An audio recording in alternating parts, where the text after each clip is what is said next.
Subscribe channel Truth.id dan aktifkan lonceng notifikasi untuk mendapatkan informasi seputar live streaming dan video khotbah terbaru. Posisi tombol subscribe berada di kanan atas channel kami dan jangan lupa nyalakan loncengnya.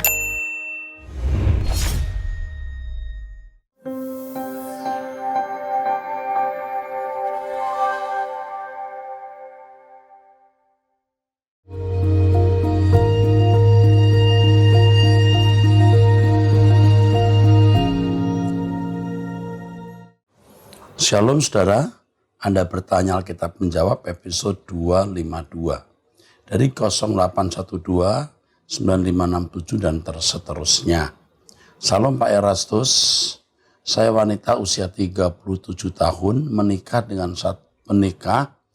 satu putra yang baru berumur 3 bulan. Saat ini suami saya di rumah mengasuh anak kami karena sudah tak bekerja sejak pandemi tahun lalu. Suami sudah mulai merintis usaha tapi belum begitu maju. Penghasilannya pun belum seberapa. Saat ini saya masih bekerja dan menopang kebutuhan keluarga. Saya sering merasa kesal dan marah dengan kondisi ini karena saya punya mindset bahwa seharusnya prialah yang bertanggung jawab untuk menafkahi keluarga.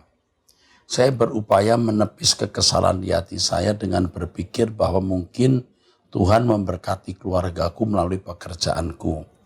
Tapi saya tetap kadang-kadang merasa kesal pada keadaan ini dan pada suami yang tampaknya malah menikmati perannya jadi bapak rumah tangga dan usahanya jadi terabaikan. Saya juga lagi kesal ke ibu mertua saya yang sering berkata hal-hal yang menyinggung perasaan saya. Rasanya saya tak ingin berurusan dengan keluarga suami saya, tapi saya tahu suami saya dekat dengan keluarganya. Mohon nasihatnya ya Pak. Saya sebenarnya tahu saya harus berbuat baik pada ibu mertua seperti yang Pak Eras sering sampaikan. Tapi kenapa rasanya tak mudah ya? Saya jarang curhat ke orang lain, termasuk curhat ke mama saya. Takut malah bikin masalah, jadi makin rumit. Mohon nasihatnya Pak, terima kasih, Tuhan memberkati. Kepada ibu muda ini, ya ibu yang ya tidak relatif muda ya, sudah setengah umur ini, saya harus memberitahukan kepada Anda bahwa tidak ada sesuatu yang terjadi secara kebetulan. Kondisi ini memang diizinkan Tuhan terjadi dalam hidup Anda. Itu yang pertama. Yang kedua, di balik kejadian ini, Tuhan mau mendewasakan kita. Ingat, hidup kita di dunia ini hanya 70 sampai 80 tahun. Setelah itu kekekalan yang tiada batas. Keadaan yang mengesalkan, menyakitkan ini, keadaan yang sangat baik untuk menyempurnakan kerohanian kita, menyempurnakan karakter kita. Anda berkata, saya tahu harus berbuat baik kepada ibu mertua, tapi kenapa rasanya tak mudah ya Pak? Ya, tidak ada barang bagus harga murah. Menjadi mulia agung di mata Allah itu mahal. Tapi saya percaya Anda bisa memenuhinya. Ya, dengan prinsip ya, Allah mengizinkan semua terjadi, melaluinya Tuhan mau mendewasakan kita. Hidup di bumi ini singkat, kita persiapan untuk masuk langit baru, bumi baru. Mertua dipakai Tuhan, suami dipakai Tuhan untuk menyempurnakan Anda. Sekali yang penting Anda tidak memanjakan perasaan. Tidak egois. Saya tahu orang lain lebih egois, tapi Tuhan mengajar kita menjadi anggur tercurah, roti yang terpecah. Lalu tidak mutlak suami harus mencari nafkah. Oleh karena satu dan lain hal, bisa saja istri yang mencari nafkah. Ini kebetulan suami Anda masih sehat. Kalau seorang suami lumpuh, stroke misalnya, atau karena cacat dan tidak bisa mencari nafkah, bukankah cinta itu segalanya? Nah, tentu Anda harus mengajak bicara suami baik-baik supaya tidak melulu terfokus pada urusan rumah tangga. Tetapi pertanyaan saya, kalau suami Anda tidak fokus terhadap anak yang masih usia 3 bulan, siapa yang akan fokus urus anak yang masih 3 bulan itu? Coba rundingkan baik-baik dengan teduh. Ikuti nasihat saran saya ini. Yang penting Anda tidak memanjakan perasaan. Ya, jangan egois. Walaupun Anda sudah berkorban banyak, tetapi kualitas menjadi anggur tercurah roti terpecah harus ditingkatkan lagi. Selamat berjuang. Dan jika Anda masih mau bertanya, saudara bisa menyampaikan pertanyaan kemudian. Tuhan memberkati. Dari 0821 4640 dan seterusnya. Salam GSKI Rehoboth Kelapa Gading yang diberkati Tuhan. Saya ingin bertanya, mohon penjelasannya apa arti dari ayat Alkitab Ayub 2, 3-4. Ayub 2, 3-4. Firman Tuhan kepada iblis, apakah engkau memperhatikan hambaku Ayub? Sebab tiada seorang pun di bumi seperti dia, yang demikian saleh dan jujur, yang takut akan Allah dan menjauhi kejahatan. Ia tetap tekun dalam kesalehannya, meskipun engkau telah membujuk aku melawan dia untuk mencelakakannya tanpa alasan. Lalu jawab iblis kepada Tuhan, kulit ganti kulit, orang akan memberikan segala yang dipunyainya ganti nyawanya. Nah, harus dibaca ayat yang berikutnya. Tetapi ulurkanlah tanganmu dan jamahlah tulang dan dagingnya, ia pasti mengutuki engkau di hadapanmu. Ini dialog Tuhan dengan iblis. Harus diikuti Ayub pasal 1, di mana ketika Allah membanggakan Ayub, ya, lalu iblis mengatakan bahwa Ayub setia karena memang diberkati. Nah, kemudian Tuhan membiarkan pagar perlindungan atas Ayub diangkat, sehingga Ayub kehilangan keluarga, kehilangan harta, ya, dan sungguh-sungguh hal itu menyakitkan. Namun demikian Ayub tetap saleh. Tuhan kembali membanggakan Ayub. Kamu lihat hambaku Ayub, ia tetap tekun dalam kesalehannya meskipun engkau, iblis, telah membujuk aku. Maksudnya membujuk di sini adalah mengajak untuk melakukan ujian. Tetapi Ayub tetap setia. Lalu iblis berkata, coba sekarang bagaimana kalau sampai engkau beri dia sakit? Keluarga habis, harta habis, semua habis. Tapi kalau dia masih setia sebab dia masih sehat, coba kalau diberi sakit. Dan memang akhirnya Tuhan juga mengizinkan, ya, iblis membuat Ayub sakit, tetapi Tuhan melarang iblis membunuh atau mengambil nyawanya. Dan akhirnya kita tahu cerita Ayub, Ayub tetap setia kepada Tuhan. Itu maksudnya, ya. Jadi dialog ini tidak bisa terpisahkan dari ayat 5, 3, 4, dan 5, dan tidak boleh dipisahkan dari kisah sebelumnya. Cukup jelas? Oke. 0853 38 15 dan seterusnya. Salam Pak, saya mau bertanya kepada Pak Eras melalui Anda bertanya kita menjawab. Saya baru saja mengalami suatu hal yang mengubahkan saya untuk bertobat Pak. Banyak hal yang menyakitkan yang terjadi kepada saya dan saya sadar salah satu penyebabnya juga karena kesalahan saya Pak. Karakter saya yang buruk dan sampai saat ini saya masih terbebani dan menyesali segala kesalahan saya. Saya baru belajar tentang kebenaran yang sejati dan sedang belajar mengubah diri agar dapat berkenan dan sempurna seperti yang Bapa kehendaki. Tapi masih ada satu kejanggalan dalam hati saya, Pak. Saya mau bertanya, Pak, bagaimana cara saya bisa mengampuni diri saya atas kesalahan yang saya lakukan yang membuat saya kehilangan. Saya sangat menyesali semuanya. Saya masih sering mengingat dan hati saya merasa begitu sakit rasanya, Pak, karena kesalahan saya. Terima kasih sebelumnya, Tuhan menyertai. Yang pertama, ketika kita minta ampun kepada Tuhan dengan tulus, Tuhan mengampuni. Dan Tuhan melupakan. Anda mungkin tidak bisa melupakan apa yang sudah terjadi. Tapi kalau Allah yang Maha Kuasa berniat melupakan, benar-benar bisa lupa. Allah benar-benar melupakan.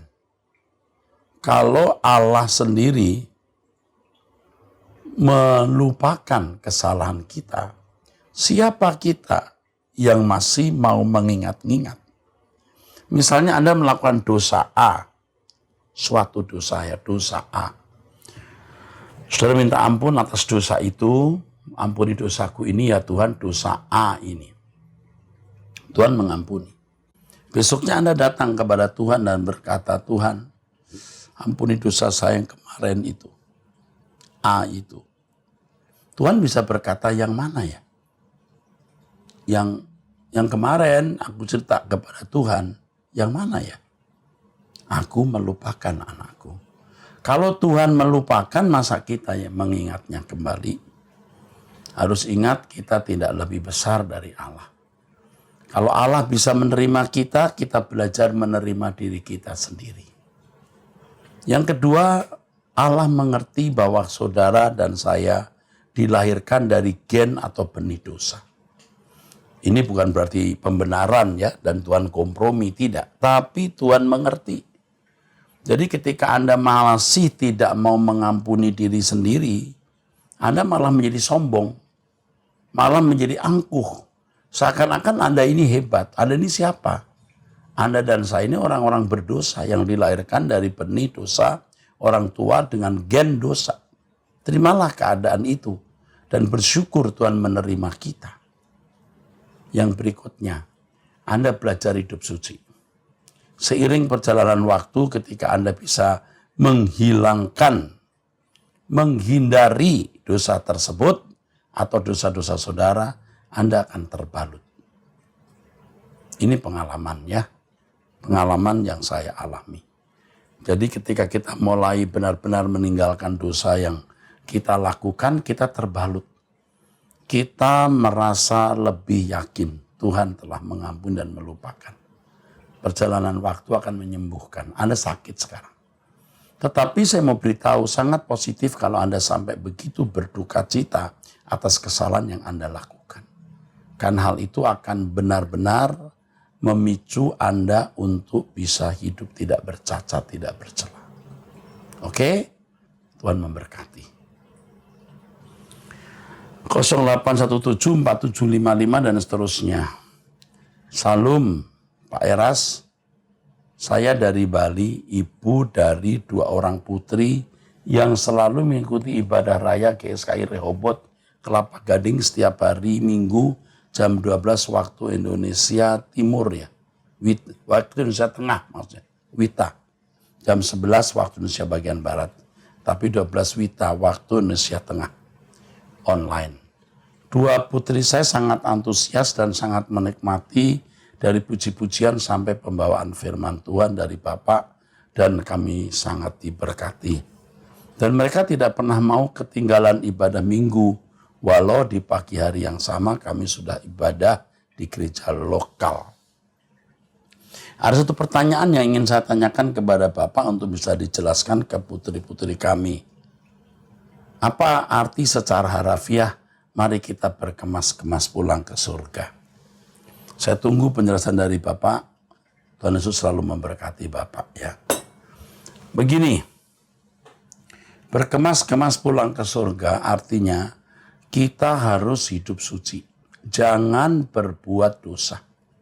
Orang yang masih hidup dalam dosa itu orang yang berkemas-kemas pulang ke neraka. Yang kedua, jangan terikat oleh suatu kesenangan.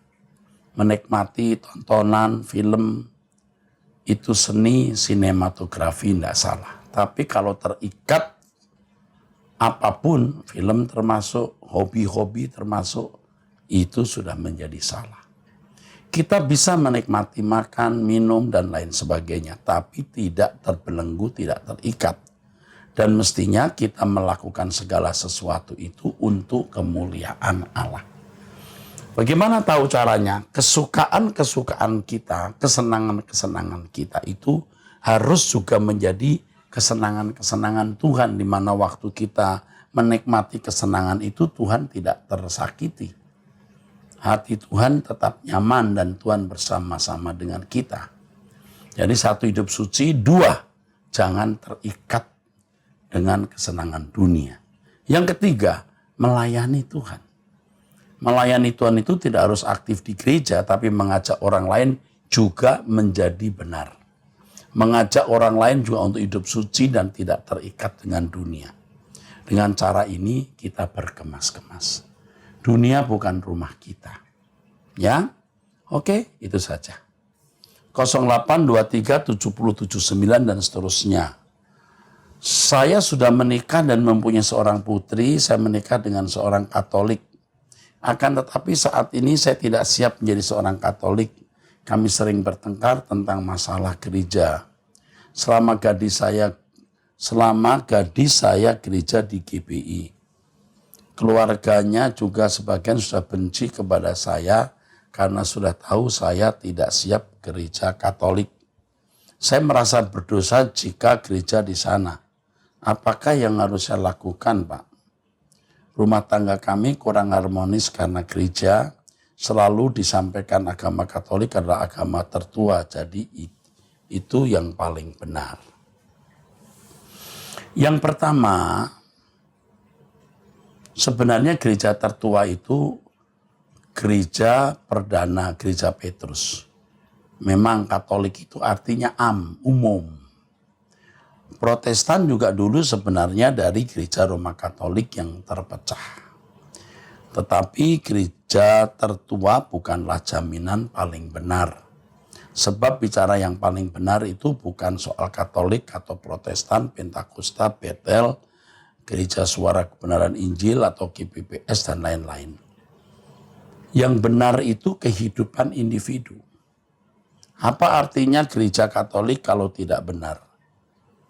Tapi apa artinya gereja Protestan juga kalau tidak benar? Jadi bukan soal Protestan atau Katolik, Pentakosta, Betel atau yang lain.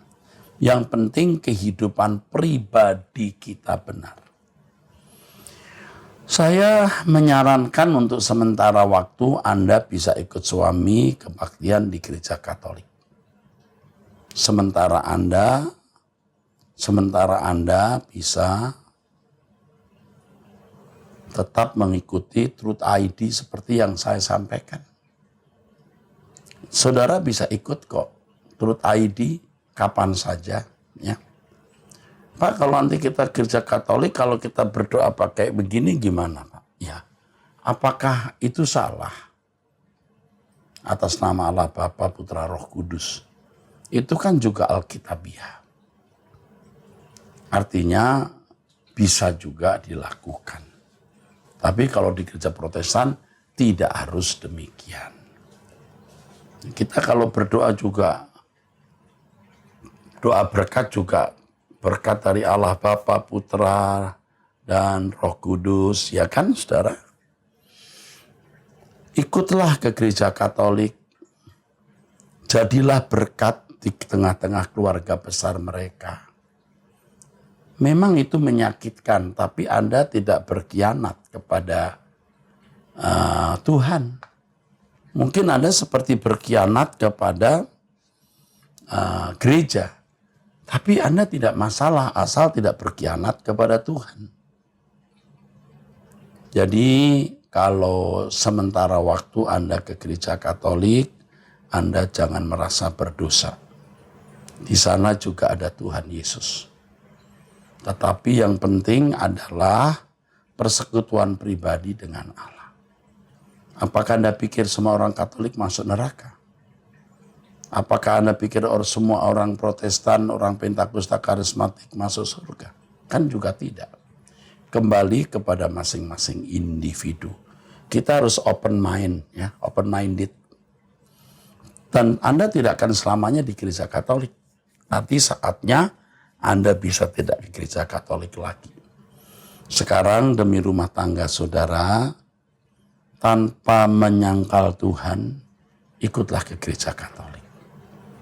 Tapi Pak, seperti munafik, saya mau tanya, munafik itu apa?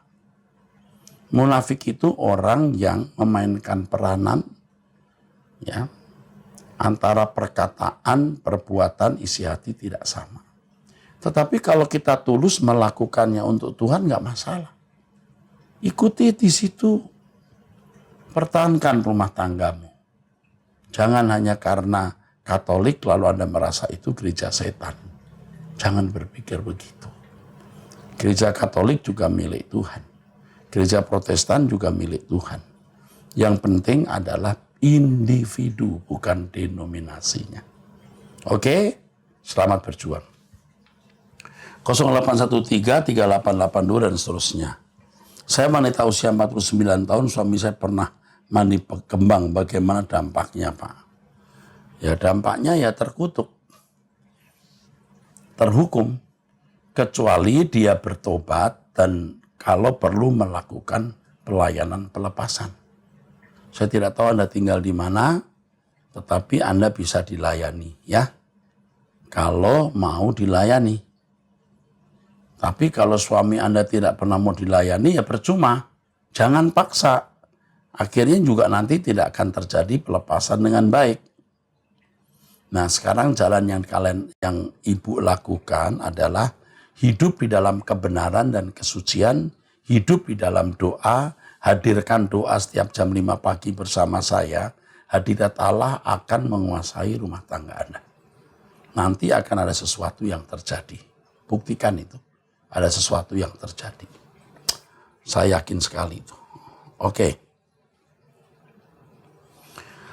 0878 7876 dan seterusnya. Pak Era, saya wanita usia 42 tahun. Saat ini saya baru pindah kerja karena perusahaan sebelumnya dibubarkan. Baru 2 minggu saya bekerja, saya dapat info dari beberapa teman kerja wanita untuk hati-hati dengan bos owner karena dia sering melakukan pelecehan kepada pegawai wanita yang dia suka. Saya berusaha positive thinking bahwa itu tidak akan terjadi ke saya karena saya sudah berumur.